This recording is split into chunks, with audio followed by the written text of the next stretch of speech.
ಹರೇ ಕೃಷ್ಣ. ಪರಮ ಸತ್ಯವನ್ನು ತಿಳಿದವನು, ಆದರೆ ಶಕ್ತವಾದ ತೋಳುಗೊಳ್ಳವುಳ್ಳವನೇ ಭೌತಿಕ ಪ್ರಭಾವದಲ್ಲಿನ ಕರ್ಮಗಳ ವಿಭಾಗಗಳಲ್ಲಿ ಇಂದ್ರಿಯಗಳು ಮತ್ತು ಇಂದ್ರಿಯ ತೃಪ್ತಿಯಲ್ಲಿ ತೊಡಗಿರುತ್ತದೆ ಎಂದು ತಿಳಿದು ಅನುರಕ್ತನಾಗುವುದಿಲ್ಲ. ಅನುವಾದ: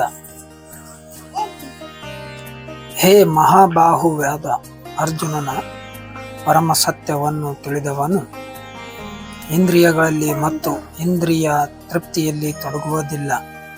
ಅವನಿಗೆ ಭಕ್ತಿ ಸೇವೆ ಮತ್ತು ಫಲದಾಸೆ ಇರುವ ಕರ್ಮಗಳು ಇವುಗಳಲ್ಲಿನ ವ್ಯತ್ಯಾಸವೂ ತಿಳಿದಿರುತ್ತದೆ.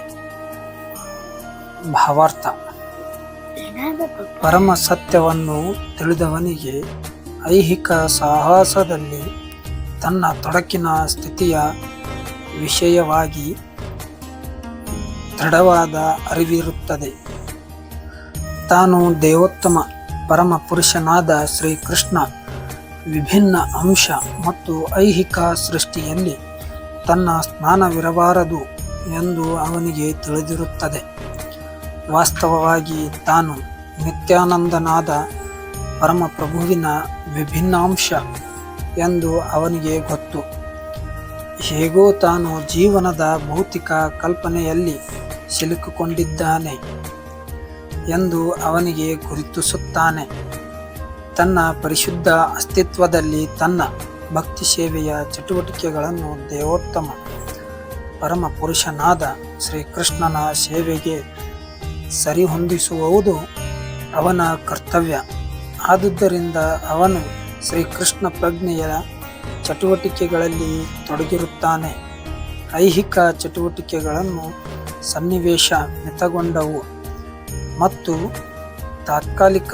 ಆದುದರಿಂದ ಆತನಿಗೆ ಸಹಜವಾಗಿ ಭೌತಿಕ ಇಂದ್ರಿಯಗಳ ಚಟುವಟಿಕೆಗಳಲ್ಲಿ ಆಸಕ್ತಿ ಇರುವುದಿಲ್ಲ.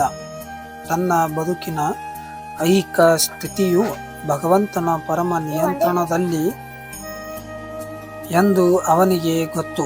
ಆದುದರಿಂದ ವಿವಿಧ ಬಗೆಯ ಪ್ರಾಪಂಚಿಕ ಪ್ರತಿಕ್ರಿಯೆಗಳು ಅವನ ಮನಸ್ಸನ್ನು ಕುಲುಕುವುದಿಲ್ಲ.